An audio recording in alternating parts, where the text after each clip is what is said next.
ఐడ్రీమ్ ప్రేక్షకులకు నమస్తే. నేను ఉదయశ్రీ. సనాతన ధర్మం, శాస్త్రం, సైన్స్ వీటిలో అన్నింటికంటే కూడా ప్రాచీనమైంది సనాతన ధర్మం అంటారు. సైన్స్ కన్నా ముందు శాస్త్రం పుట్టిందంటారు. మరి సనాతన ధర్మానికి, శాస్త్రానికి సైంటిఫిక్ ఎవిడెన్స్ ఎందుకు అడుగుతున్నారు? అసలైన సనాతన ధర్మం అంటే ఏంటి? శాస్త్రాలు ఎప్పుడు పుట్టాయి? సైన్స్ ఏంటి? అసలు వీటికి ఎలాంటి లింక్ ఉంది? ఇవన్నీ కూడా మనకు తెలియజేయడానికి, దీని గురించి అవగాహన కల్పించడానికి మనతో ఉన్నారు Bandari Naveen Kumar, mentor for startups IIT in Bombay, Techmed group. ఆయనతో మాట్లాడదాం. నమస్తే నవీన్ కుమార్ గారు. నమస్తే. మీ వీడియోస్ చూశాను, అంటే చాలా ఇంట్రెస్టింగ్ అనిపించింది. మీకు చాలా చాలా నాలెడ్జ్ ఉంది సనాతన ధర్మానికి సంబంధించి, శాస్త్రాలకు సంబంధించి అనిపించింది. సో అందుకే మిమ్మల్ని ఇక్కడికి పిలవడం జరిగింది. సో చాలా బాగా మాట్లాడుతున్నారు. So first of all thank you so much for coming here. It's my pleasure అండి. క్రీస్తు పూర్వం, క్రీస్తు శకం అంటారు. క్రీస్తు పూర్వంకి కూడా అంటే ఎప్పుడో మన శాస్త్రాలలో ఎంతో మంది పాలించారు. మరి అది శాస్త్రాలలో చెప్పింది తీసుకోరు. క్రీస్తుని కొలమానంగా తీసుకొని పూర్వము శకము అంటారు కదా, క్రీస్తు శకము అంటారు. ఎందుకు టైంని ఇట్లా కొలుస్తారు? అదే అండి, అది 100% ఈగోని జనాలందరికీ ఏంటంటే, ఇప్పుడు మన దగ్గర ఎప్పుడు కూడా అంటే సనాతన ధర్మం ఎప్పుడు కూడా దైవం, దేవుడు అన్నది నేను చెప్పాలంటే ఓన్లీ ఒక స్వరూపాన్ని చూపెట్టి చెప్పడానికైతే అవ్వదు. దానికి ముందు నేను తత్వం తెలుసుకోవాలంటే అర్థమైందంటే, అసలు ముందు ఈ ప్రకృతి అనేది మనకు అసలు ఏం నేర్పిస్తుంది అన్నది చూసుకోవాలి. ప్రకృతి అంటే ఏంటి? ఈ చుట్టూ ఉన్న అన్నీ. ఇప్పుడు ఇదంతా ఎట్లా ఏర్పడ్డది? మన విశ్వంలో నుంచి వచ్చింది. ఈ విశ్వానికి కొన్ని గుణాలు ఉన్నాయి, వాటినే పంచగుణాలు అని చెప్తాం. అవే శబ్దం, స్పర్శ, రూపం, రసం, గంధం. శబ్దం, స్పర్శ, రూపం, రసం, గంధం. రసం అంటే టేస్ట్, గంధం అంటే స్మెల్. ఓకే. శబ్దం అంటే సౌండ్, స్పర్శ అంటే ద టచ్, ఫీల్. ఈ గుణాలు పంచభూతాలకు ఉన్నాయి.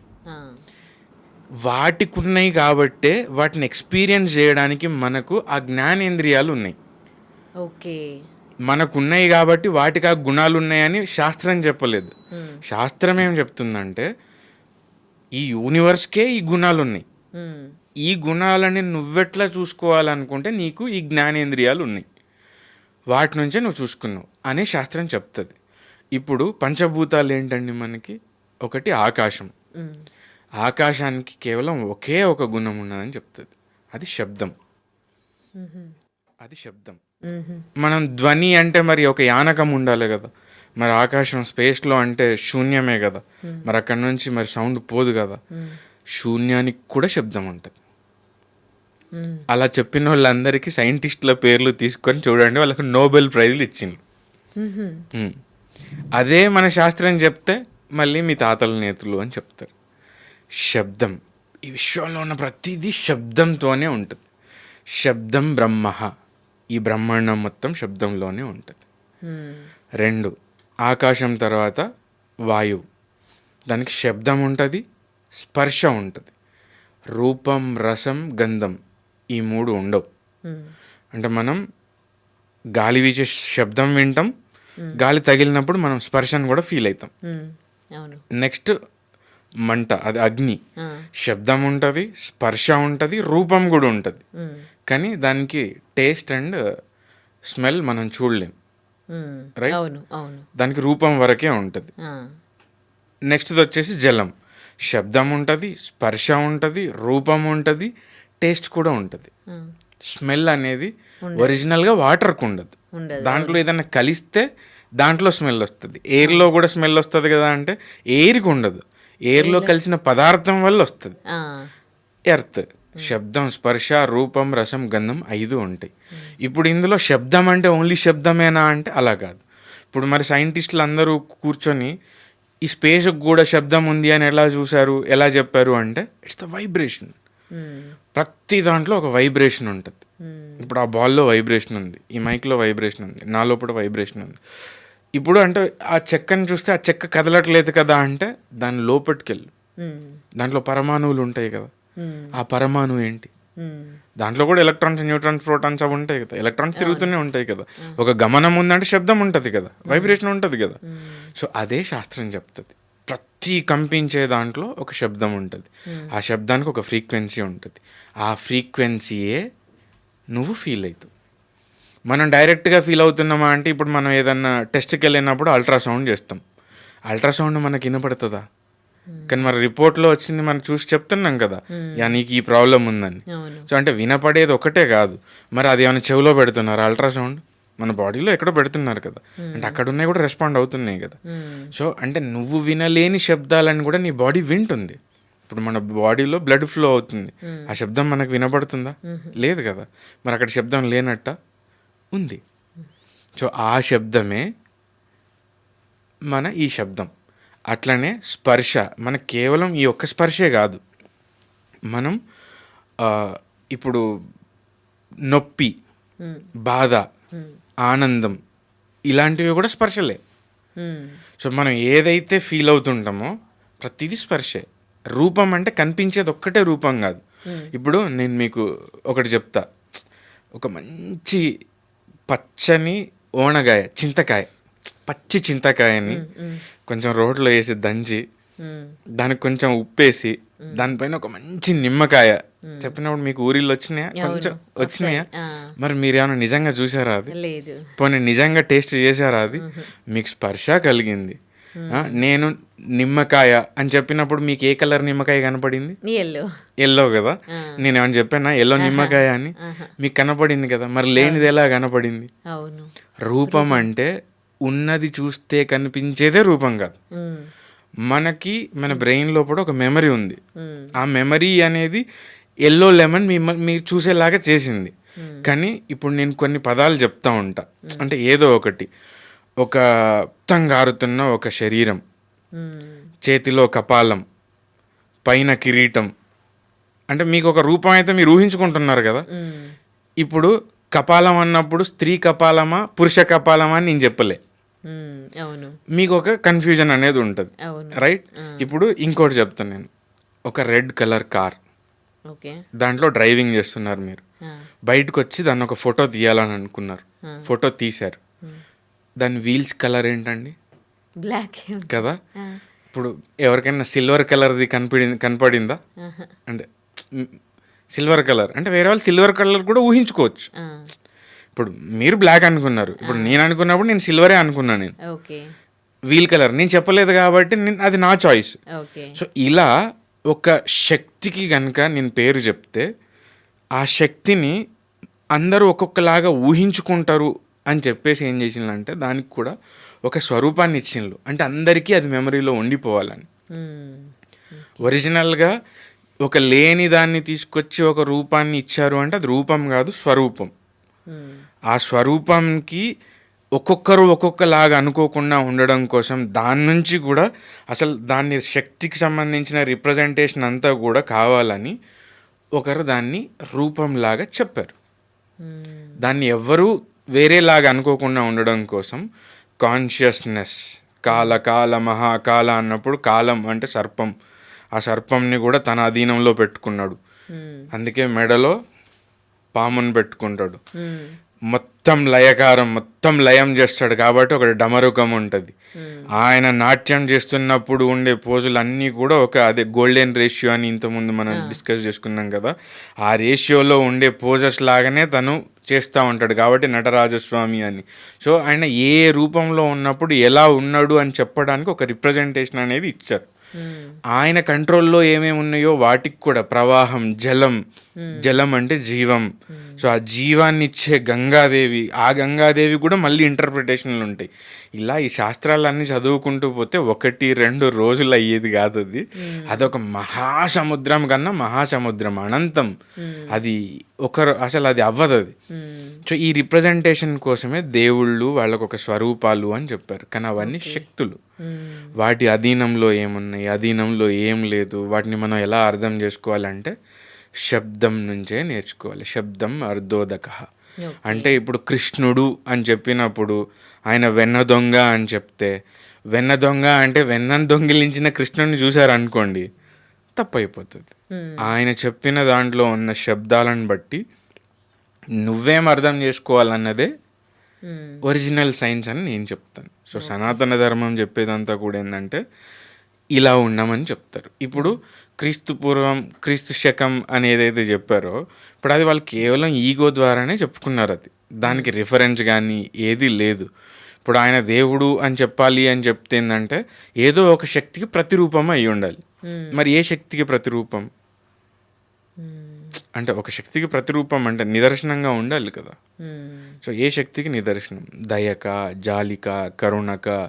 సో మీరు అలా చెప్పుకున్నప్పుడు దయా, జాలి, కరుణ అనేది సమయానికి ప్రతీక కాదు, అది సైకలాజికల్ ప్రతీక. ఇప్పుడు ఒక పర్టికులర్ దేవుడు, ఇప్పుడు నేను కృష్ణుడే అనుకున్నాను, నేను కృష్ణుడికి పూర్వం కృష్ణుడికి తర్వాత అని ఎప్పుడు శాస్త్రం చెప్పదు. ఎందుకు అంటే కృష్ణుడు ఒకదానికి ప్రతీక, శివుడు ఒకదానికి ప్రతీక. అంతేగాని నేను కాలంని దాని నుంచి రిఫరెన్స్ తీసుకోవడానికి లేదు. సో భరత వర్షే, భరత ఖండే అని చెప్పేసి ఇప్పుడు 5000 సంథింగ్ అలా ఉంటుంది. అది మాత్రమే మన రిఫరెన్స్. ఓకే, గ్రహాల గురించి శాస్త్రాల్లో ఎలా రాసింది అండ్ సైన్స్లో ఏముంది అండ్ సైన్స్కి శాస్త్రానికి ఎట్లా లింక్ చేస్తారు మీరు? ఇప్పుడు నేను గ్రహాల గురించి చెప్పాలి అంటే చాలా మనోళ్ళు ఎంత మైన్యూట్ లెవెల్లో వర్క్ చేస్తారు అన్నది చెప్పాలి. ఇప్పుడు మనం టైంనే చూసుకున్నాం అనుకోండి, మనం 1 అవర్ మినిట్స్ సెకండ్స్ ఇంకంతకంటే మించిపోతే అది మనకు రాదు, అది మిల్లీ సెకండ్ మైక్రో సెకండ్సే అంటారు. ఇప్పుడు వీళ్ళు ఏం చేశారంటే మనకు కంప్లీట్గా పరమాణు రేంజ్ వరకు వెళ్తారు. 2 పరమాణువులు కలిస్తే ఒక అణువు, 3 అణువులు కలిస్తే ఒక త్రసరేణువు, 3 త్రసరేణువులు కలిస్తే ఒక త్రుటి అంటాం. ఆ త్రుటి అనేది త్రుటిలో తప్పిన ప్రమాదంలో ఉన్న త్రుటి. త్రుటిలో అంటే అందుకంటారా? ఓకే. ఆ త్రుటి అనేది ప్రజెంట్ ఉన్న సెకండ్స్ ప్రకారం చూస్తే 0.4 మిల్లీ సెకండ్స్. మన కణ దృష్టిలో కనుక ఏదన్నా ఒక చిన్న కదలిక మనకు కనపడాలి అంటే అది 0.4 మిల్లీ సెకండ్స్ కంటే తక్కువ ఉంటే మన కన్ను గుర్తించదు. అంటే అతి తక్కువ ఫ్రీక్వెన్సీ ఏదైతే ఉంటుందో ఆ త్రుటి అన్నట్టు. ఆ త్రుటి నుంచి లఘువు, నిమేష, క్షణం అట్లా వస్తుంది అన్నట్టు, గడియ ఇట్లా. ఇప్పుడు ఈ పరమాణు అనేది కనుక చూస్తే 1 సెకండ్ని దాదాపుగా 4,32,000తో డివైడెడ్ బై చేస్తే ఎంత వస్తుందో అంత మైన్యూట్గా వర్క్ చేశారు. అసలు ఇదెందుకు చేశారు అంటే మన దగ్గర ఉన్నప్పుడు మన బాడీ లోపల ఉన్న ప్రతి సూక్ష్మ కదలిక, ఈ యూనివర్స్లో ఉండే ప్రతి సూక్ష్మ కదలికకి ఎక్కడ రిఫరెన్స్ అవుతుందో చేసుకుంటే అక్కడ పరమాణు రేంజ్లో రిఫరెన్స్ అవుతుంది. సో దానికోసం ఏదేది కనెక్ట్ అవుతుంది అని చూశారు. ఆ కనెక్ట్ అయ్యేదానికి మన వాళ్ళు రాత్రిపూటనే చెక్ చేసుకున్నారు. అందుకే మనది మోస్ట్లీ చంద్రుడిని బట్టి ఉంటుంది. చంద్రుడి మూన్ సైన్స్ అంటాం కదా, అవే మన రాశులు అని చెప్తారు. ఇది ఎందుకు చెప్పిండ్లు అంటే ఇప్పుడు నేను చిన్నప్పుడు మాకు 7-8 నెలలు మేము బయటనే పడుకునేవాళ్ళం. ఈ బయట పడుకున్నప్పుడు ఏంటంటే మనం రాత్రిపూట పడుకుంటే కొంచెం లేట్ అయినప్పుడు మా నాన్నమ్మ ఉండి తిట్టేది, అదే గోరకొయ్యలు వచ్చినాయి ఇంకా పండుకోవరా అని చెప్పేసి. గోరకొయ్యలు అంటే ఆకాశంలో కూడా ఒక 3 చుక్కలు వరుసగా వస్తాయి.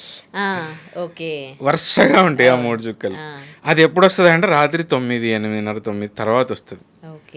సో అది కనపడింది అంటే అర్థం ఏంటంటే నువ్వు జాము అయిపోయింది, నువ్వు పడుకోవాల్సిన టైం అయిపోయింది, ఇంకా నువ్వు పడుకోలేదు అని చెప్పేసి చెప్తారు. పొద్దున్నే తెల్లారే సుక్కొచ్చింది, పొద్దు పొడిచింది అంటారు. పొద్దు అంటే సూర్యుడు కాదు, చుక్క, వేగు చుక్క మొలిచింది అనే సాంగ్ ఉంటుంది. ఆ చుక్కని చూసి పొద్దున తెల్లారింది లేవండి అని చెప్తారు అన్నట్టు. ఇంకొక జామ్ ఉంది తెల్లారడానికి, ఇది వచ్చిన 1 గంటకి సూర్యుడు వస్తాడు. సో మన అబ్జర్వేషన్ అంత కీన్గా ఉన్నది. ఇప్పుడు ఇదెందుకు చెప్తున్నా అంటే మనోళ్ళు టెలిస్కోప్ లేకుండానే వీళ్ళు ఏదో చెప్పారు అంటే ముందు మనోడెవడో చెప్పుంటాడు కాబట్టే వీళ్ళు ఇవన్నీ చేసి ఉంటారు అని కొంతమంది వాదిస్తారు. మనోళ్ళు చాలా క్లియర్గా రాసుకున్నారు ఎట్లా రాసిండ్లు అని. నక్షత్రాలు అనేటివి మినుగురులాగా ఉంటాయి, మెరుస్తాయి. అంటే బ్లింక్ అవుతూ ఉంటాయి. గ్రహాలు అట్లా ఉండవు. ఇప్పుడు మా నాన్నమ్మ చెప్పింది అని చెప్పింది కదా, గోరకొయ్యాన, అది ఎప్పుడు అక్కడే ఉంటుంది. పిల్లల కోడి అని ఒకటి ఉంటుంది, అది ఎప్పుడు అక్కడే ఉంటుంది. అంటే ఒక చుక్క ఉంటుంది, దాని పక్కన చిన్న చిన్న చిన్న చిన్న చిన్న నక్షత్రాలు ఉంటాయి. వాటిని చూసి మాకు స్టోరీలు చెప్పేటోళ్ళు. పొద్దున వచ్చినప్పుడు ఇటు పక్కన ఒకటి ఉంటుంది. సో వీటి పొజిషన్స్ మారవు. నక్షత్రాలు అనేటివి చాలా దూరంలో ఉన్నాయి. అంటే ఇప్పుడు ఇక్కడ భూమి ఉంది, ఇక్కడ సూర్యుడు ఉన్నాడు, అంటే ఇవన్నీ ఎక్కడో ఉంటాయి, చిన్నగా కనిపిస్తాయి కదా, చాలా చిన్న, అంటే ఎక్కడో ఉంటాయి. అవి కూడా ఈ లయంలో తిరుగుతూ ఉంటాయి. కానీ అది తిరిగే టైం అనేది కొన్ని లక్షల సంవత్సరాల తర్వాత అది ఒక 1 డిగ్రీ తిరుగుతుంది. మనం అన్ని రోజులు ఉన్నాం కదా, కొన్ని లక్షల సంవత్సరాలు. అందుకే అది ఫిక్స్డ్గా అక్కడే కనిపిస్తూ ఉంటుంది మనకి. కొంచెం ముందుకు వచ్చిన నక్షత్రాలని ఒక బెల్ట్ లాగా చేశారు. వాటినే మనం ఇప్పుడు జోడియాక్ బెల్ట్ అంటాం, రాశి నక్షత్రాలు. సో మనం తిరిగే ఈ డైరెక్షన్ సేమే, అది అలానే ఉంటుంది. అంటే ఇప్పుడు భూమి ఇలా తిరుగుతుంది కదా, ఇది ఇలా ఉంటుంది. సో మనకు కనిపించే నక్షత్రాలన్నీ కూడా అట్లనే ఉంటాయి, భూమి పైన కింద అవి అక్కడే ఉంటాయి ఆ నక్షత్రాలు. ఈ గ్రహాలు ఏవైతే ఉన్నాయో ఒక పొజిషన్లో ఉండవు, ఇవి మూవ్ అవుతూ ఉంటాయి, ఎందుకంటే దగ్గరలో ఉంటాయి. అండ్ 2, ఇవేవి స్వయం ప్రకాశకాలు కావు, కంటిన్యూస్గా మెరుస్తూ ఉంటాయి. బ్లింకింగ్ అనేది ఉండదు. ఏవైతే బ్లింక్ అవ్వకుండా ఉన్నాయో, ఏవైతే పొజిషన్స్ చేంజ్ చేస్తున్నాయో, వాటి నుంచి వచ్చిన ఎనర్జీస్ని మన మైక్రో లెవెల్లో ఉన్న మన పరమాణువులకి కలిపి చూశారు వాళ్ళు. అది మన మీద ఇంపాక్ట్ చూపెడుతున్నాయి. కాబట్టి వీటిని గ్రహాలు అన్నారు. గ్రహం అంటే అర్థం ఏంటంటే అనుగ్రహంలో ఉన్న గ్రహం, గ్రహణంలో ఉన్న గ్రహం, విగ్రహంలో ఉన్న గ్రహం, ఇప్పుడు గ్రాహకుడులో ఉన్న గ్రహం, అన్నింటికి సేమే. Either you are receiving it completely or giving it completely. Either ఇవ్వడమో తీసుకోవడం ఏదైతే ఉంటుందో వాటినే గ్రహాలు అన్నారు. ఈ గ్రహాలని వాటి పొజిషన్లను బట్టి మనోళ్ళు వాటి గమనాలను బట్టి ఈ ఒక్క గ్రహం సూర్యుని చుట్టూ తిరిగి రావడానికి, మళ్ళీ ఇదే పొజిషన్కి రావడానికి ఎంత టైం పడుతుంది. 2, ఇక్కడి నుంచి అక్కడికి ఎంత దూరం ఉంటే అది అంత టైం పడుతుంది అన్న మ్యాథమెటికల్ క్యాలిక్యులేషన్స్ తోటి చెక్ చేసుకొని ఒకటి రాసుకున్నారు. ఆ రాసుకున్న దాన్ని బట్టే మనకిప్పుడున్న ఈ గ్రహాల పొజిషన్స్, నక్షత్రాలు, మనకు ఈ రాశులు ఇవన్నీ ఏర్పడ్డాయి. ఇప్పుడు దీన్ని గనక మనం చెప్తే జనరల్గా మనం ఇప్పుడు ఫిజికల్గా చూస్తేనే, నేను ఆల్రెడీ ఒక వీడియోలో చూపెట్టాను నేను క్లియర్గా, సూర్యుడు తర్వాత బుధుడు తర్వాత వీనస్ శుక్రుడు, తర్వాత ఎర్త్ ఉంటుంది, దాని తర్వాత మార్స్, దాని తర్వాత జూపిటర్, దాని తర్వాత సాటర్న్. ఇంకా ఆ తర్వాత ఉన్నాయి మనకు సంబంధం లేదు, అది ప్లానెట్స్, గ్రహాలు కాదు. అది ప్లానెట్స్లో భూమి కూడా ఉంటుంది. కానీ మన నవగ్రహాల లోపల భూమి ఉండదు. ఎందుకు అంటే మన మీద ప్రభావం చూపెట్టే వాటినే మనం చదువుకుంటాం. కానీ ప్లానెట్స్ అంటే ఏంది, అందులో ఎర్త్ ఉంటుంది.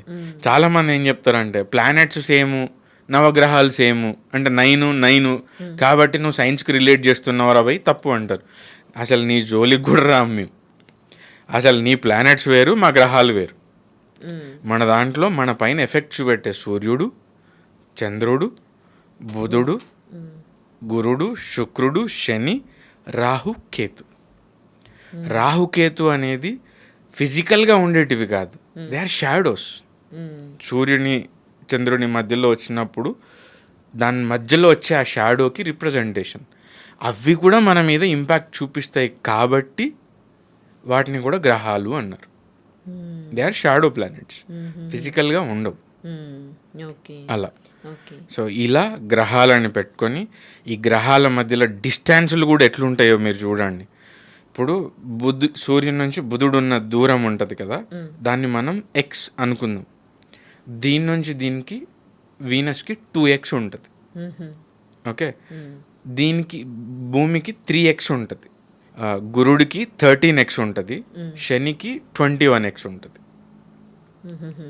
21x డిస్టెన్స్లో ఏ డిస్టెన్స్. సో ఇది చెక్ చేసుకుంటూ పోతే మనం ఏంటంటే 0, 1, 1, 2, 3, 5, 8, 13, 21 ఈ సీక్వెన్స్ని ఫిబోనాకీ సిరీస్ యాక్చువల్గా. సో ఇప్పుడు ఇది 0, 1, 1, 2, 3, 5 అంటే ఇప్పుడు 1కి 1 కలిపితే 2 వస్తుంది, 2కి దాని ముందు ఉన్న 1 కలిపితే 3 అవుతుంది, 3 + 2 5, 5 + 3 8, 8 + 5 13, 13 + 8 21. వీటిని విరహంక సంఖ్యలు అంటారు. పింగళుడు రాసిన దాంట్లో ఈవెన్ అష్టాధ్యాయిలో కూడా ఈ సంఖ్యలు వరుస ఇలా అంటే ముందున్న సంఖ్యతో కలుపుకుంటా పోతూ ఉండేదాన్ని విరహంక సంఖ్యలు అంటారు. తర్వాత మన వాళ్ళు వచ్చి ఫిబోనాకీ సిరీస్ అని చెప్పారు అన్నట్టు. ఈ ఫిబోనాకీ సిరీస్కున్న గొప్పతనం ఏంటంటే గోల్డెన్ రేషియో అంటారు. అంటే ప్రతి ముందు నంబర్తో కనుక మనం డివైడ్ చేస్తే 1.618 వస్తుంది. దాన్ని మనోళ్ళు స్వర్ణ నిష్పత్తి అన్నారు. దాన్ని ఇంగ్లీష్లో గోల్డెన్ రేషియో అని రాసుకున్నారు వాళ్ళు. సో ఈ గోల్డెన్ రేషియోలోనే ది హోల్ కాస్మిక్ ఉంటుంది. కాస్మిక్ వైబ్రేషన్స్ కానీ కాస్మిక్ కానీ ఈవెన్ మన ఏమంటారు ఇప్పుడు ఒక లోటస్ ఉంటుంది కదా, ఆ లోటస్ ఎలా ఉంటుంది అని, ఈవెన్ పొద్దుతిరుగుడు పువ్వు ఉంటుందా దాంట్లో ఉండే చుక్కలు అంటే దాంట్లో ఉండే సీడ్స్ ఎలా అమరికి ఉంటుంది, ఈవెన్ మన నెమలి ఉంటుంది కదా ఆ నెమలిలో ఉన్న ఆ కన్నుల అది కూడా ఎగ్జాక్ట్గా అదే ఫిబోనాకీ సిరీస్లో ఉన్న గోల్డెన్ రేషియో లాగానే ఉంటుంది. సో వాటికి ఎలా కనెక్టెడ్ ఒకదానికొకటి అని. సో ఈ గోల్డెన్ రేషియోలో ఉంటుంది. అండ్ వీటి మధ్యలో ఉన్న డిస్టెన్స్లు అన్నింటిని మనం ఎల్సిఎం తీస్తే 4.32 వస్తుంది. ఈ 4.32 ఇంటూ ఏదైతే మనం అన్నింటినీ కలిపి ఒక మైన్యూట్ మైక్రో లెవెల్లో రావడానికి ఇంతకుముందు పరమాణు అన్నప్పుడు కూడా నేను ఒకటి చెప్పాను కదా 4,32,000, అది వీటి కామన్ ఎల్సిఎం 4.32. ఓంకారం కాస్మిక్లో వచ్చే శబ్దం చేసే ఫ్రీక్వెన్సీ ఉంటుంది కదా, ఈవెన్ ద కాస్మిక్ ఫ్రీక్వెన్సీ ఏదైతే ఉంటుంది ఇట్ సెల్ఫ్ ఇస్ 432 హెడ్స్. 432 432 432 ఇదంతా ఎవరు రాసిండ్రు మరి? ఫస్ట్ శాస్త్రమే కదా. మరి అన్నీ ఎట్లా మ్యాచ్ అవుతున్నాయి అంటే అప్పుడు సైన్స్ కంటే వీళ్ళు అడ్వాన్స్డ్గా ఉన్నట్ట లేనట్ట? సరే ఇప్పుడు నేను చెప్తా. అసలు ముందు మనం ఇంతకుముందు భూమధ్య రేఖ అనుకున్నప్పుడు పైన 23.44 డిగ్రీస్లో ఉన్నది ట్రాపిక్ ఆఫ్ క్యాన్సర్ అని రాసుకున్నారు. కర్కాటక రేఖ అని మనం చేసినాం. కర్కాటకం అంటే ఏంటి? Crab.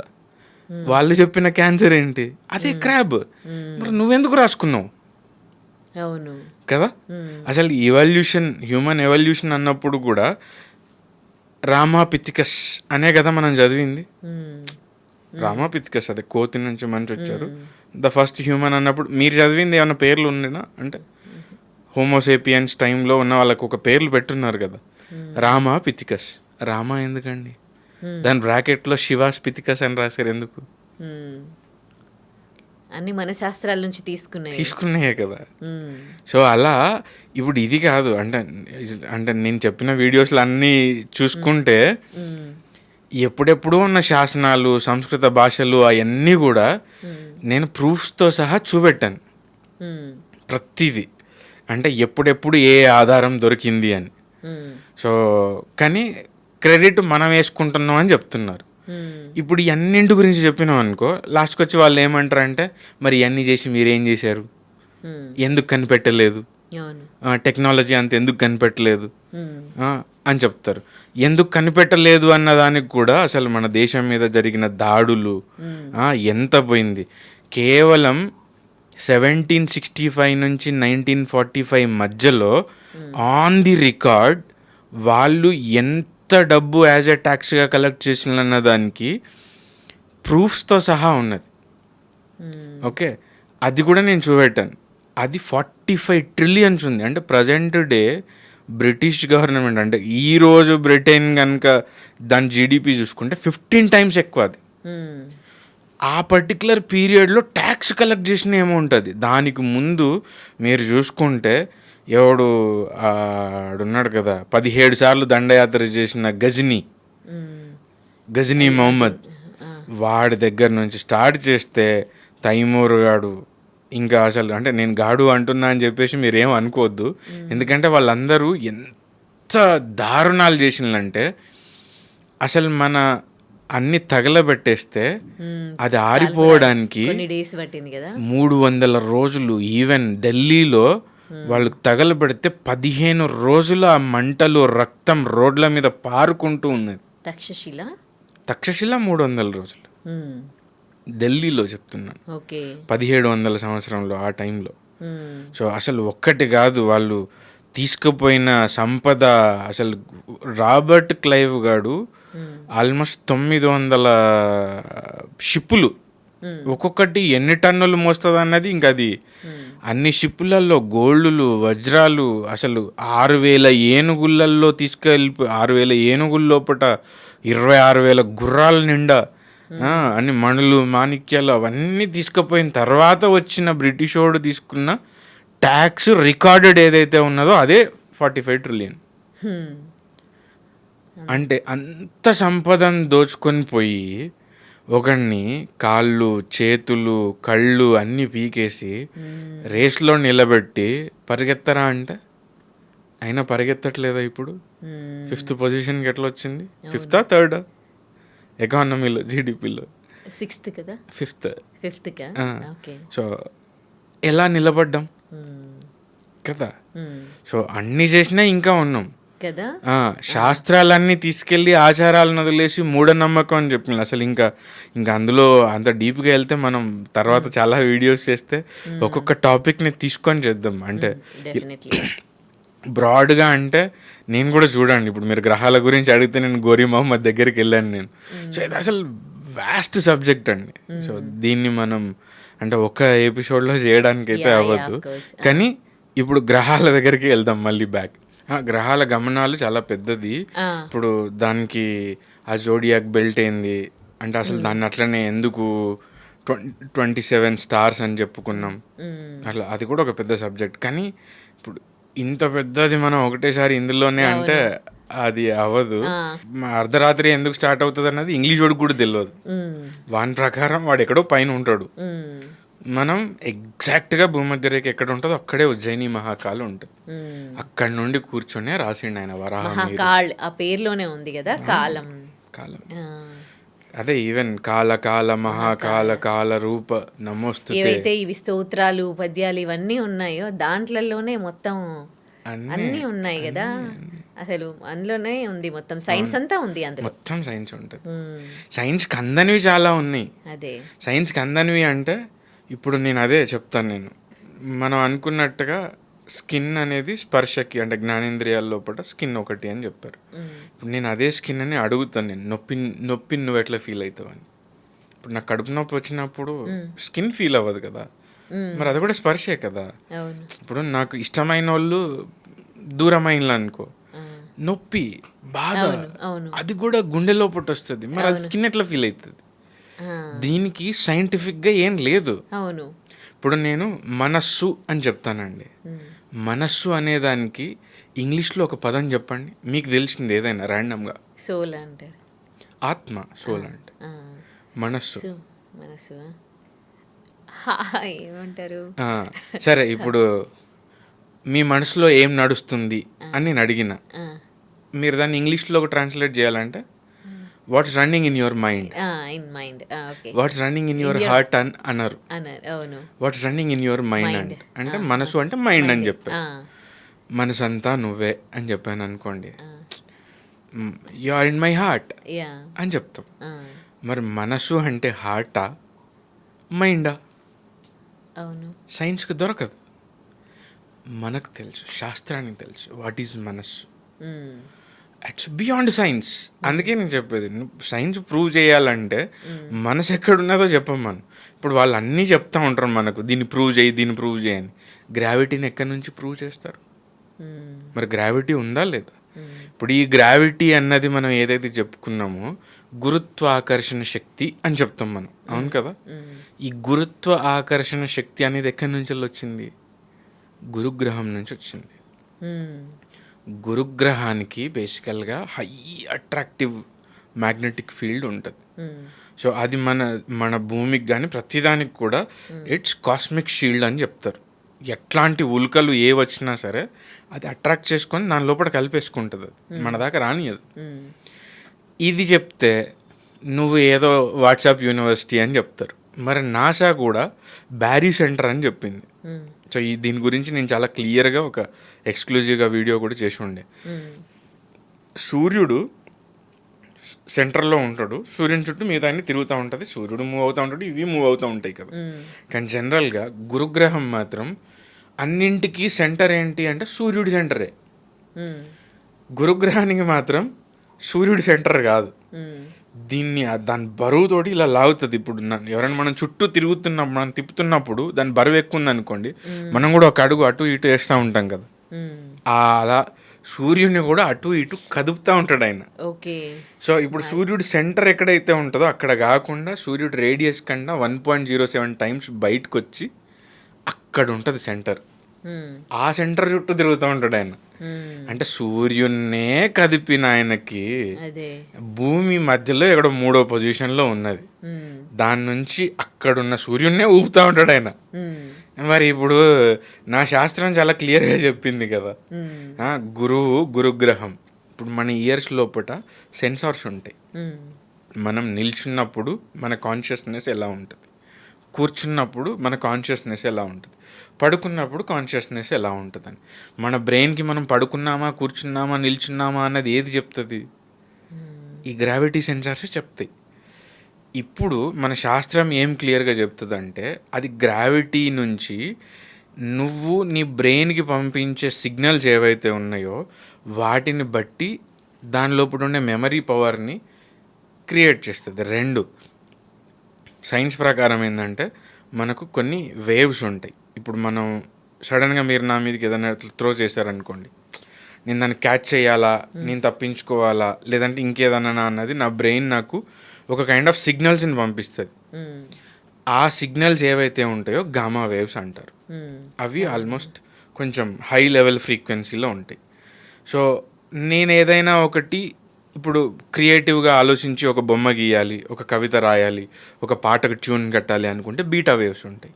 I need to make little bit less frequency in my neurons అన్నట్టు. ఇంకా కొంచెం మెడిటేషన్ చేసి నేను కొంచెం పీస్ఫుల్నెస్ని, న్యూరోప్లాస్టిసిటీ అంటారు, ఆ స్టేజ్కి తీసుకెళ్ళాలనుకుంటే ఆల్ఫా, తీటా ఇట్లా ఉంటాయి. ఇంతకన్నా తక్కువ రేంజ్కి వెళ్ళాలి, అప్పుడు బ్రెయిన్ తనంతట తానే నేర్చుకోవడం స్టార్ట్ చేస్తుంది. నువ్వెంత పీస్ఫుల్ మైండ్నెస్కి వెళ్ళిపోతే అక్కడ ఆ ఫ్రీక్వెన్సీస్లో బ్రెయిన్ నేర్చుకుంటూ ఉంటుంది, రిపేర్ అవుతూ ఉంటుంది, గెయిన్ అవుతూ ఉంటుంది, మనం గ్రో అవుతూ ఉంటుంది. ఆ మ్యాగ్నెటిక్ ఫ్రీక్వెన్సీస్కి మ్యాచ్ అయ్యే వేవ్సే గురుగ్రహం నుంచి వచ్చింది. అందుకే గురుడు జ్ఞానకారకుడు అని చెప్తారు. గురువు అనే పదం కూడా అక్కడి నుంచి వచ్చింది. నీకు జ్ఞానాన్ని ప్రసాదించడం, అజ్ఞానం నుంచి జ్ఞానం లోపలికి, అదే చీకటి నుంచి వెలుతురు లోపలికి పంపించేవాడే గురువు. మరి ఇప్పుడు శాస్త్రాలు చాలా మంది అంటే తక్కువ చదువుతారు, బుక్స్ లో చెప్పిందే అందరూ నేర్చుకుంటూ ఉన్నారు. ఇప్పుడు శాస్త్రాలని ఇప్పుడు మీరు ఇంత డెప్త్ గా శాస్త్రాలు చెప్తూ ఉన్నారు, ఇంకా ముందు ముందు ఏం కావాలి శాస్త్రాల గురించి ఎవరికి ఏం తెలియకపోతే? ఎవరు ఇప్పుడు శాస్త్రాలు చదువుతూ ఉన్నారు, ఎంత పర్సెంటేజ్ చదువుతూ ఉన్నారు? యాక్చువల్గా ప్రాబ్లం ఎక్కడొస్తుంది అంటే ఇది ప్రశ్నించకపోవడం వల్లనే వస్తుంది. ఇప్పుడు మీరు ఏదైతే అనుకుంటున్నారో నేను చెప్తున్నాను అని, నేను చెప్పడానికి నాకు ఉన్న అర్హత ఏమై ఉండొచ్చండి? నేనేమనుకున్నారు దాని గురించి? నేను చదువుకున్నారు, తెలుసుకోలేదు, నేను ప్రశ్నించా, నేను ప్రశ్న వేసుకున్నా, దాని గురించి శోధించినప్పుడు దొరికిన సమాధానాలే ఇవి. ప్రశ్న వేయకపోవడం ధర్మానికి విరుద్ధం. అసలు సనాతన ధర్మం అంటేనే ఏంటంటే నువ్వు ప్రశ్నించడాన్నే ఎంకరేజ్ చేసే ధర్మం ఇది. ప్రశ్నించడం అంటే ఇప్పుడు శాస్త్రాలని ప్రశ్నిస్తూ ఉన్నారు కదా మీరు ఇప్పుడు. అయితే ఇప్పుడు నేను ప్రతిసారి చెప్పేటప్పుడు ఒకటైతే చెప్తా, శబ్దం గురించి చెప్పినప్పుడు ధ్వని వేరు, శబ్దం వేరు, స్పర్శ వేరు, దాని నుంచి వచ్చిన అనుభూతి వేరు, రూపం వేరు, స్వరూపం వేరు. అట్లానే ప్రశ్న వేరు, మనం అదే అడిగే ప్రశ్న వేరు, నిన్ను నువ్వు అడుక్కోవాల్సిన ప్రశ్న అది వేరు. దాన్ని పృచ్ఛకత్వం అంటారు. ఈ పృచ్ఛకత్వం అనేది ఏంటి అంటే ప్రోగ్రెసివ్ వేలో ఉంటుంది. నేను ఇది ఇట్లయితే అట్లెందుకు కాదు అనేది నీకు నువ్వు వేసుకునే ప్రశ్న. ఇదే ఎందుకు చెప్పు అంటే అది ప్రశ్న. ఎవడో చెప్తే వినాలని కాదు, మనకు మనం కూడా తెలుసుకోవాలి. అసలు వరాహమిహిరుడు అసలు ఎందుకు రాసుకుంటాడు అంత పెద్ద శాస్త్రాన్ని? ఆయన ఎవరినో ఒకరిని ప్రశ్నించే ఉంటాడు కదా. ఆఖరికి అవసరమైతే అక్కడ ఉన్న గ్రహాన్నే ప్రశ్నిస్తాడు, నువ్వు ఎందుకున్నావు ఇక్కడ అని చెప్పేసి. ఆయన అది అడగకపోతే ఆయన ఎందుకున్నాడు ఆయన చెప్పడు కదా. ఆయన చెప్పిండు అని కాదు, ఈయన తెలుసుకోవడానికి ఈయనకున్న ప్రశ్న అక్కడ దాకా వెళ్ళింది ఆయనకి. ఈ ప్రశ్నలే ఇప్పుడు మనం ఒక వస్తువు ఉంది, దాన్ని మ్యానుఫ్యాక్చరింగ్ చేస్తాం, దాని వెనకాల ప్రింట్ చేస్తాం, దాంట్లో ఉన్న క్యాలరీస్ ఏంటి ఇదేంటి అని. ఇప్పుడు అలా ఉన్న ప్రతి ప్రోడక్ట్కి ఒక్కొక్క బ్యాచ్కి బ్యాచ్ నెంబర్స్ తోటి ఇంకో టెస్ట్ సర్టిఫికేట్ ఇస్తారు, దీంట్లో ఉన్న పారామీటర్స్ ఏంటి అని. దాని నెక్స్ట్ లాట్ కూడా ఇంకోటి ఉంటుంది, ఈ పారామీటర్స్ ఆ పారామీటర్స్ సేమ్ ఉండవు, ప్రోడక్ట్ సేమే, పారామీటర్స్ మారిపోతాయి. ఎందుకంటే అక్కడున్న మెషిన్, దాని టెంపరేచర్ కావచ్చు, ఆల్రెడీ వర్క్ చేసిన వర్కింగ్ అవర్స్ కావచ్చు, ఆపరేటర్ ఎవరైతే ఉన్నారో వన్ ఫోకస్ లెవెల్ కావచ్చు, లేదంటే ఇంకేదన్నా టైం కావచ్చు. అట్లా చాలా ఫ్యాక్టర్స్ ఉంటాయి కదా అది మారడానికి. ఇప్పుడు మనం పుడుతున్నాం, మనం పుట్టినప్పుడు కూడా మన బాడీ లోపల ఒక ఆర్గాన్ అనేది డెవలప్ అవుతూ ఉంటుంది. మనం ఒరిజినల్గా అంటే ఒక సూక్ష్మ కణ రూపంలో ఉన్నప్పటి నుంచి ఒక దేహంలాగా తయారయ్యే లోపు చాలా టైం పడుతుంది. ఈ చాలా టైంలో మన చుట్టూ ఉన్న ఉష్ణోగ్రతలు మారుతాయి, మన చుట్టూ ఉన్న పరిస్థితులు మారుతాయి. ఎస్పెషల్లీ పరమాణు రేంజ్లో ఉన్న కాస్మిక్ లెవెల్ ఫ్రీక్వెన్సీస్ చాలా మారుతాయి. ఇప్పుడు అందుకే కదా పుట్టగానే పిల్ల అంటే ఎవరైనా కానీ కొంచెం పేల్గా ఉన్నా ఏదైనా ప్రాబ్లం వచ్చినా యూవీ రేస్లో పెడతారు కదా. మరి యూవీ రేస్ ఏంటి? అవి అతి నీళ్ళలోహిత కిరణాలు లాంటి అల్ట్రా వైలెట్. అది మనం డైరెక్ట్గా చూడడానికి కూడా కరెక్ట్ కాదని చెప్తాం, మరి ఎందుకు పెడుతున్నాం అక్కడ అంటే కాస్మిక్లో నుంచి వచ్చింది కూడా యూవీ రేస్ అట్లాంటివే కదా, ఆ కాస్మిక్ ఎనర్జీయే కదా. అందులో పెడితే ఏదైతే కణం డెవలప్ అవ్వాలో ఇంకేదైతే కంప్లీట్గా అవ్వాలో అది అయిపోతుంది. అది నువ్వు నార్మల్గా పెట్టిన దానికన్నా ఫోకస్డ్గా కాన్సన్ట్రేటెడ్గా ఉంటుంది. ఎందుకంటే అది లోపట గర్భస్థం లోపటనే రావాలి. అది నీ ఉదరం ఇవన్నీ కూడా ఆ ఫిల్టర్ అయిపోయి లోపటికి ఆ యూవీ ఆ రేంజ్లోనే పంపిస్తుంది అన్నట్టు. సో ఇప్పుడు అది లేకుండా ఉన్నది కాబట్టి ఇక్కడికి వచ్చిన తర్వాత ఒకటి పెడతారు కదా. ఇప్పుడు మన శాస్త్రం చెప్పేది కూడా అదే, నీకెక్కడో ఉన్నవన్నీ కూడా చాలా మైక్రో లెవెల్లో ఉన్నాయి, నీ లోపల ఇంపాక్ట్ చూపెడుతున్నాయి. అది నీ జెనెటికల్గానే కొన్ని ప్రింట్స్ వేస్తున్నాయి, మన డిఎన్ఏలో కావచ్చు, జీన్స్లో కావచ్చు, మన లోపల ఉన్న ప్రతి అమెరికా లోపల ఉండే దాంట్లో వస్తుంది. మన బాడీ అంతా మోర్ దాన్ 70% వాటరే, దానికి ఫ్లో ఉంటుంది. ఇప్పుడు మన బ్లడ్ ఉంది, బ్లడ్కి ఫ్లో ఉంటుంది. ఉత్తర దిక్కున మనం పడుకోవద్దు అని చెప్తారు. ఎందుకు పడుకోవద్దు అంటారంటే బ్లడ్లో ఐరన్ ఉంటుంది. ఇదంతా మ్యాగ్నెటిక్ ఫీల్డ్. నువ్వు ఉత్తరం వైపు ఉన్నప్పుడు ఏమైపోతుంది, నీ బ్లడ్లో ఉన్న ఐరన్ అనేది మ్యాగ్నెటిక్ ఇంపాక్ట్ వల్ల కొంచెం ఫ్లో పెరుగుతుంది. ఫ్లో ఎటువైపు పెరుగుతుంది, ఉత్తరం వైపే పెరుగుతుంది. అప్పుడు ఏమవుతుంది, నీకు బ్రెయిన్ సైడ్ వెళ్ళే ఆ హీటింగ్ అనేది పెరుగుతుంది. నువ్వు నిద్రపోవాలనుకున్నప్పుడు సర్క్యులేషన్ పెరిగిందనుకోండి, నిద్ర వస్తుందా? రాదు. ఇన్ కేసు వచ్చిందనుకోండి, వచ్చినప్పుడు ఆ ఫ్లో అనేది నీ కంట్రోల్ దాటి ఎక్కువైపోతే బ్రెయిన్ స్ట్రోక్ వచ్చే అవకాశం ఉంటుంది. కాబట్టి అటు పడుకోవద్దు అని చెప్తారు.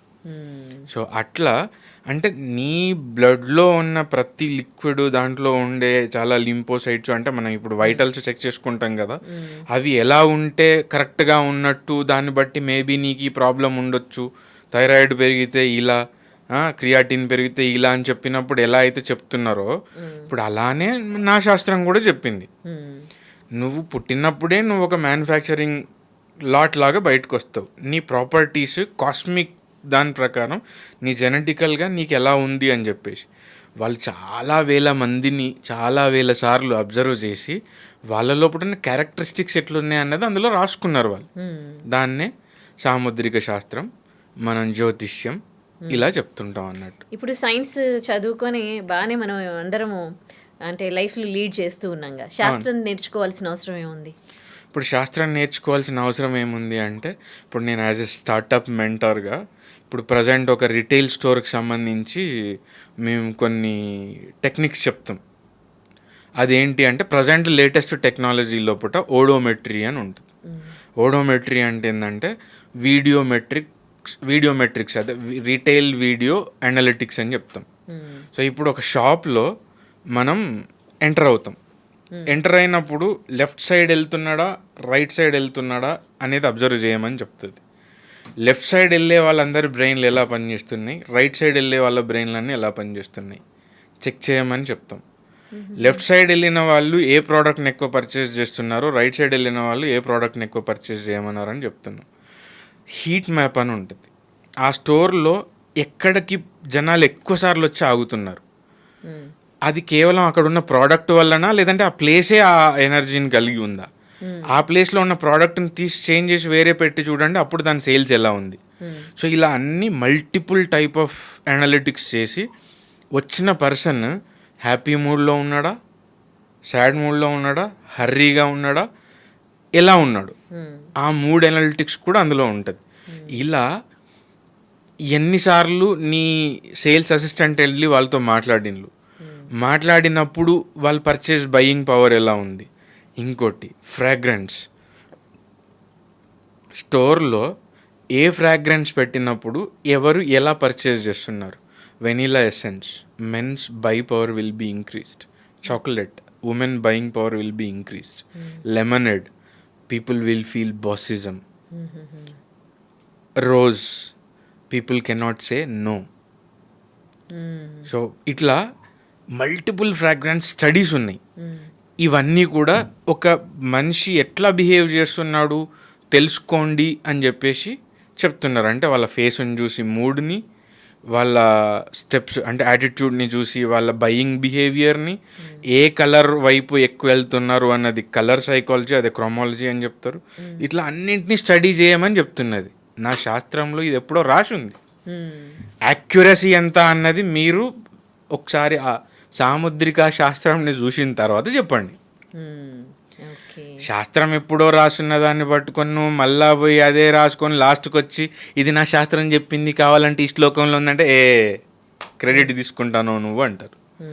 నువ్వు చదవకపోగా అది ఆల్రెడీ ఉన్నదిరా భయ్య అని చెప్తే నువ్వు నమ్మవు. నాకు సైంటిఫిక్ ఎవిడెన్సే కావాలంటావు. ఇప్పుడు శాస్త్రాలు ఎందుకు చదవాలి అంటే ఏదైతే ఓడోమెట్రీ అని నువ్వు చదువుతున్నావో, మనుషుల సైకాలజీ అని చదువుతున్నావో, మనుషుల బాడీలో ఉన్న పుట్టుమచ్చలతో సహా ఎలా ఉంటే వాళ్ళ బిహేవియర్ ఎలా ఉంటుంది అన్నది చెప్పిన శాస్త్రాన్ని నువ్వు తప్పు అని చెప్పడానికి నీ దగ్గర ఆధారాలు ఏంటి అని చెప్తే ఎవడో ఒక దొంగ జ్యోతిష్కుని పట్టుకుంటారు. ఇప్పుడు మనకు ఒక డాక్టర్ దగ్గరికి వెళ్ళినప్పుడు రాంగ్ ట్రీట్మెంట్ అయిందనుకోండి, అవ్వట్లేదా మార్కెట్లో? అవుతున్నాయి కదా. మరి మెడిసిన్ అంత తప్పు అని ఎందుకు అనట్లేదు మీరు? అవును అన్నారు. ఎందుకు అనట్లేరు?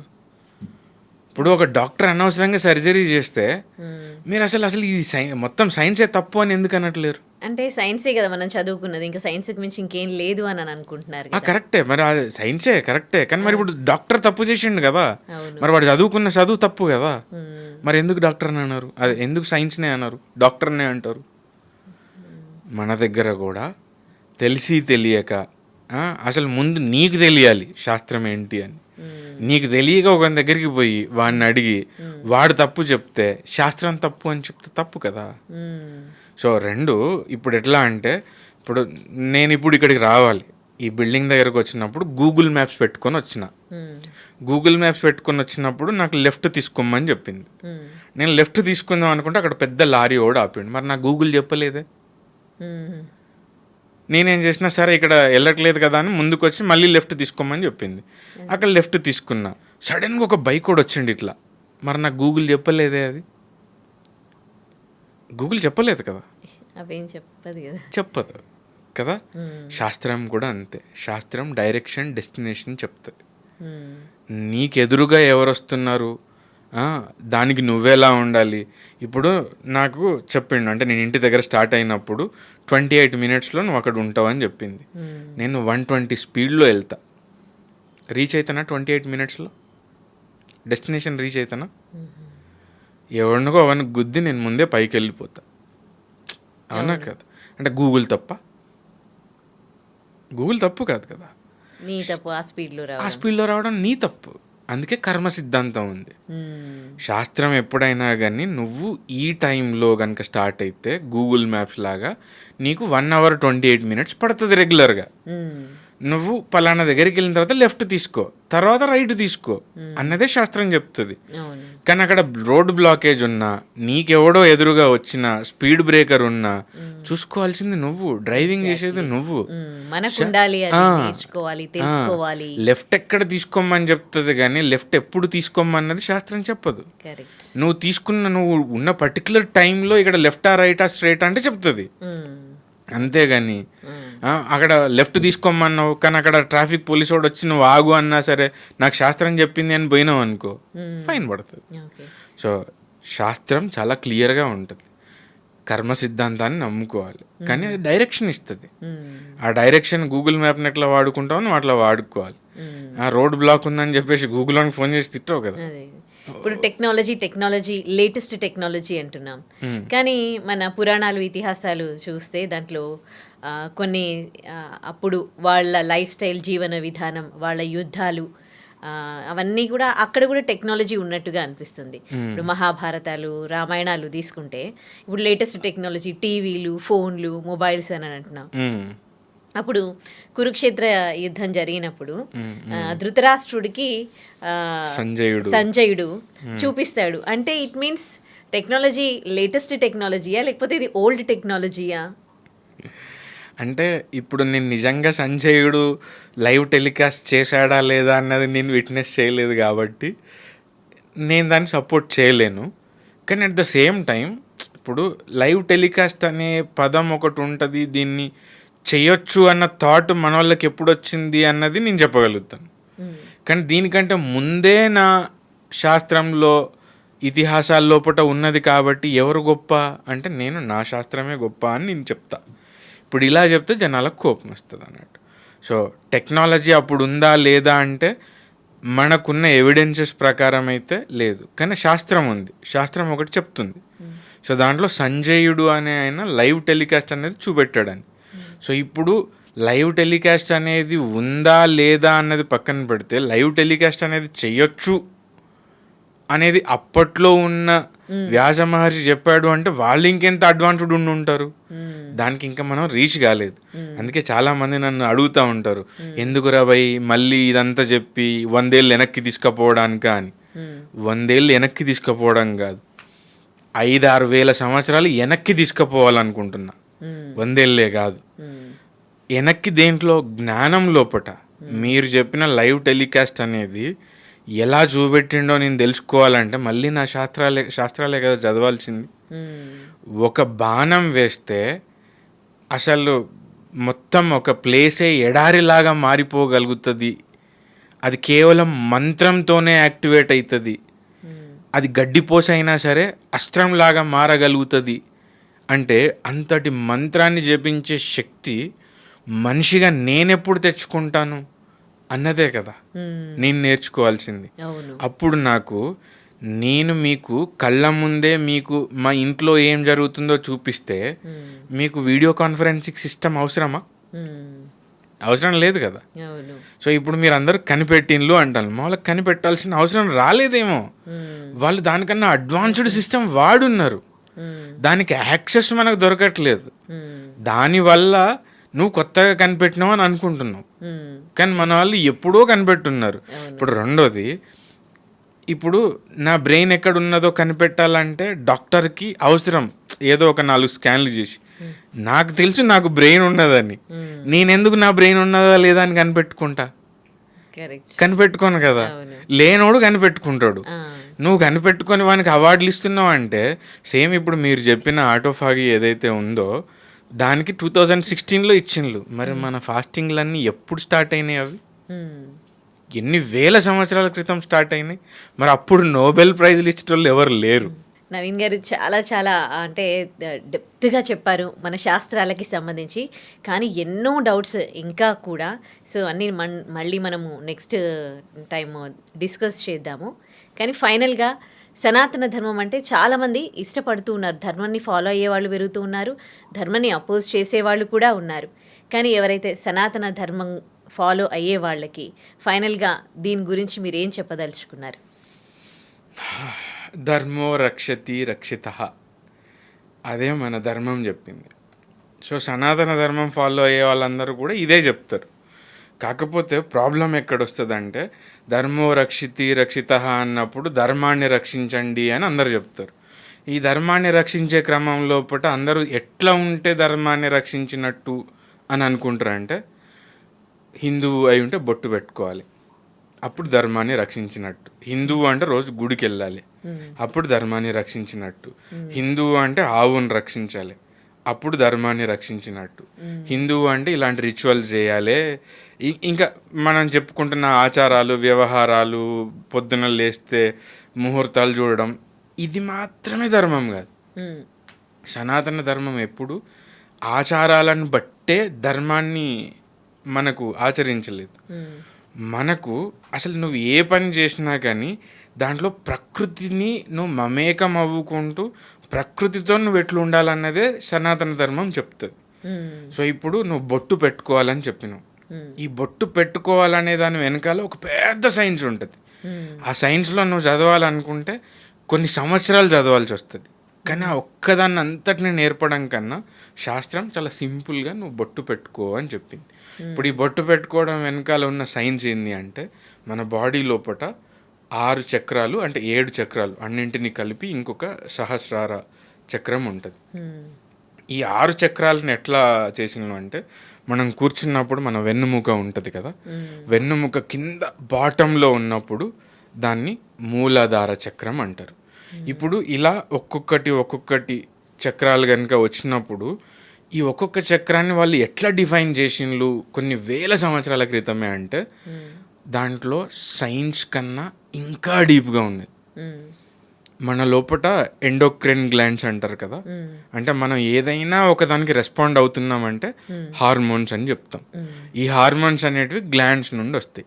సో ఈ గ్లాండ్స్ పొజిషన్ని చూడండి. మనం మూలాధార చక్రం అంటే స్పైన్ ఎక్కడైతే కింద బాటంలో ఉంటుందో అక్కడ ఉంటుంది మూలాధార చక్రం. దాని దగ్గర ఏ గ్లాండ్ ఉంటుంది అంటే అడ్రినల్ గ్లాండ్ ఉంటుంది. అడ్రినల్ గ్లాండ్ ఏం చేస్తుంది, మన లోపల ఉన్న ఉద్రేకం, ఆవేశం, ఎమోషన్స్, అడ్రినలిన్, సో దాన్ని రిప్రజెంట్ చేసేది ఉంటుంది. రెండోది స్వాదిష్టాన చక్రం, అది మన బొడ్డుకు కింద మూలాధారంకి పైన. సో అంటే మన జననేంద్రియాలు, మన అంటే ఫీమేల్కి మేల్కి అంటే టెస్టోస్టిరాన్ అండ్ ఈస్ట్రోజన్, సో ఇవి ఉంటాయి కదా, వాటికి సంబంధించింది రిప్రొడక్టివ్నెస్, ద ఫ్యూచర్ జనరేషన్. థర్డ్ వచ్చేసి మణిపూరక చక్రం. మణిపూరక చక్రం బొడ్డు దగ్గర ఉంటుంది. ప్యాన్క్రియాస్. ప్యాన్క్రియాస్ ఏంటి, మొత్తం మన బాడీలో ఉన్న అసలు డైజెషన్, మనం ఏది తింటామో వీఆర్ వాట్ వి ఈట్ అని చెప్తాం కదా. సో అంటే మనం ఎట్లా మనకు వచ్చే ఎనర్జీ కావచ్చు, మనకు వచ్చే ప్రతిదీ ప్యాన్క్రియాస్ నుంచే ఉంటుంది. సో అక్కడ ఆ గ్లాండ్ ఉంటుంది. నెక్స్ట్ వచ్చేసి అనాహత చక్రం, మన చెస్ట్ మధ్య భాగంలో అంటే ద హార్ట్. సో ఇక్కడ ఉండే గ్లాండ్ వచ్చేసి thymus gland, the T cell.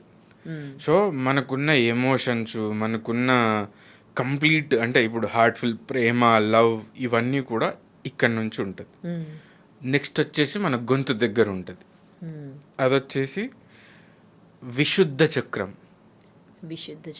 విశుద్ధ చక్రం థైరాయిడ్. థైరాయిడ్ గ్లాండ్ ఉంటుంది. ఇంకా దాని గురించి నేనేం చెప్పాల్సిన పని ఏం లేదు కదా. నెక్స్ట్ వచ్చేసి ఆజ్ఞాచక్రం. ఆజ్ఞాచక్రం ఇక్కడ ఉండేది ఆజ్ఞాచక్రం. ఈ ఆజ్ఞాచక్రం అనేది పిట్యూటరీ గ్లాండ్. మనం మోస్ట్లీ సైన్స్ ప్రకారం ఏం చెప్తారంటే ఇదే మాస్టర్ గ్లాండ్ అని చెప్తారు, కానీ దీనికంటే మాస్టర్ ఇంకోటి ఉన్నది అన్నది మన శాస్త్రం చెప్పింది. బట్ అఫ్ కోర్స్ జనాలు కూడా ఇప్పుడు యాక్సెప్ట్ చేస్తున్నారు pituitary gland. So this is what అంటే మనకు జ్ఞానం కావచ్చు, మెమరీ కావచ్చు, ఎవ్రీథింగ్ అంటే మిగతా గ్లాండ్స్ని ఎట్లా పనిచేయాలో చెప్పడం కావచ్చు ఇక్కడ నుంచి ఉంటుంది. ఇంకోటి పైన ఉన్నది సహస్రార చక్రం. సో దీంట్లో ఉండే గ్లాండ్ పీనియల్ గ్లాండ్. సహస్రార చక్రంలో ఉండేది pineal gland. So this is the one which controls everything. So ఇదే మనకు కాస్మిక్ నుంచి వచ్చేది. ఈవెన్ అందుకే పెద్దలు మనల్ని ఆశీర్వదించినప్పుడు ఎక్కడ ఆశీర్వదిస్తారు? ఇక్కడే ఇట్లా అంటారు కదా, అక్షింతలు వేసినప్పుడు ఎక్కడ ఇస్తారు? అక్కడే వేస్తారు. అక్కడే ఇస్తారు. సో ఇలా మన దాంట్లో చాలా క్లియర్గా సైన్స్ అండ్ రెండు మనం ఈ చక్రాల లోపట వాళ్ళు ఒక ప్యాటర్న్ లాగా గీసి ఉంటుంది. దాన్ని పద్మం అంటారు. దాని లోపట పెటల్స్ ఉంటాయి. ఈ పెటల్స్ అన్ని కౌంట్ చేసుకుంటే 56 అట్లా వస్తాయి అన్ని కలిపి. ఒక్కొక్క పెటల్ లోపల ఒక్కొక్క శబ్దం జనరేట్ అవుతుంది. అవే మన అక్షరాలు. 56 అక్షరాలు, 54 అక్షరాలు. ఈ అక్షరాలే శబ్దంగా మారుతాయి. ఆ శబ్దమే శక్తిగా మారుతుంది. ఆ శబ్దమే అర్థంగా మారుతుంది. ఆ శబ్దమే రూపంగా మారుతుంది. ఆ శబ్దమే రసంగా మారుతుంది. ఆ శబ్దమే నీకున్న గంధంగా కూడా మారుతుంది. శబ్దం బ్రహ్మ, శబ్దం నామరూప శబ్ద అని చెప్తారు. అంటే ఒక నామంకి రూపం కనుక ఇస్తే అది శబ్దం నుండే పుడుతుంది అని. అందుకే మనకు దేవుళ్ళకు పేర్లు పెట్టేటప్పుడు కూడా అలానే పెడతారు. మహాకాల్ అంటే కాలానికి సంబంధించిన ఆయన అని చెప్పేసి, వినాయక, విఘ్ననాయక, ఘన ఈశ, ఇట్లా ప్రతి పేరుకి కూడా దాని వెనకాల ఒక శబ్దం ఉంటుంది. ఆ శబ్దానికి అర్థం ఉంటుంది. అందుకే మనం ఏ దేవునికి పేరు చెప్పినా ఏ అర్థం చెప్పినా కానీ దాని పేరుని విడదీసుకుంటేనే చెప్తాం. ఇప్పుడు యమధర్మరాజు అని చెప్తాం కదా. యమధర్మరాజులో రాజు అంటే మనకు తెలుసు ద కింగ్ అని చెప్పేసి, ధర్మం అంటే మనం చెప్పుకుంటున్న ధర్మం.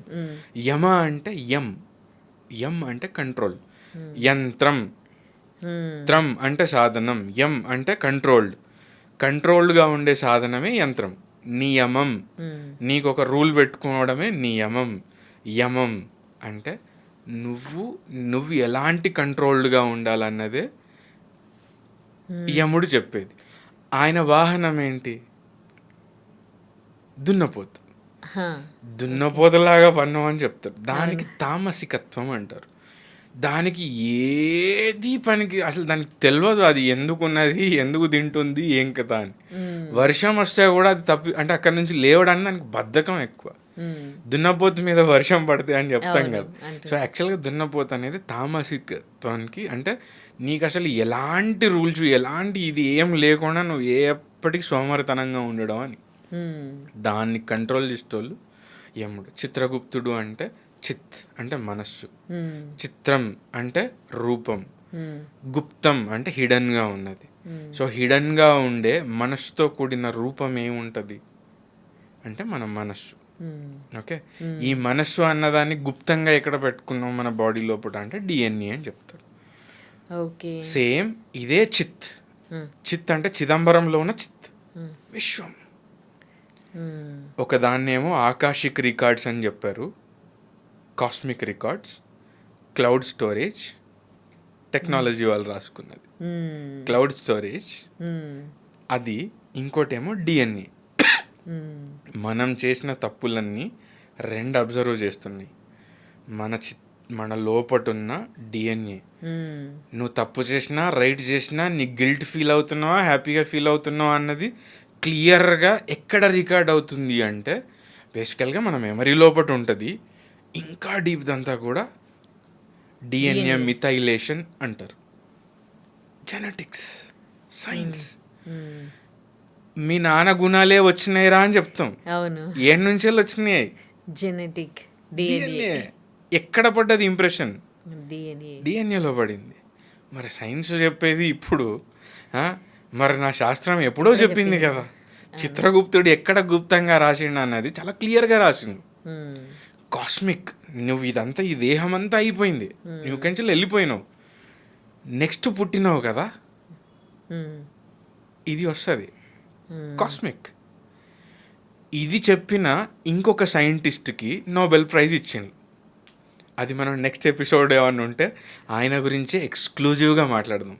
ఇక్కడ సనాతన ధర్మం గురించి నేను చెప్పాలనుకున్నది ఏంటంటే, కాస్మిక్ నుండి స్టార్ట్ చేస్తే నీ లోపట, నీ పక్కనున్న రాయి లోపట, నీ పక్కనున్న జంతువు, మనిషి, కులం, మతం, అసలు ఇదేది కాదు. వసుదైక కుటుంబం అని అందుకే చెప్తారు, వసుదైక కుటుంబకం. సో అన్నీ కాపాడేలాగా ఉంటేనే నువ్వు సనాతనివి.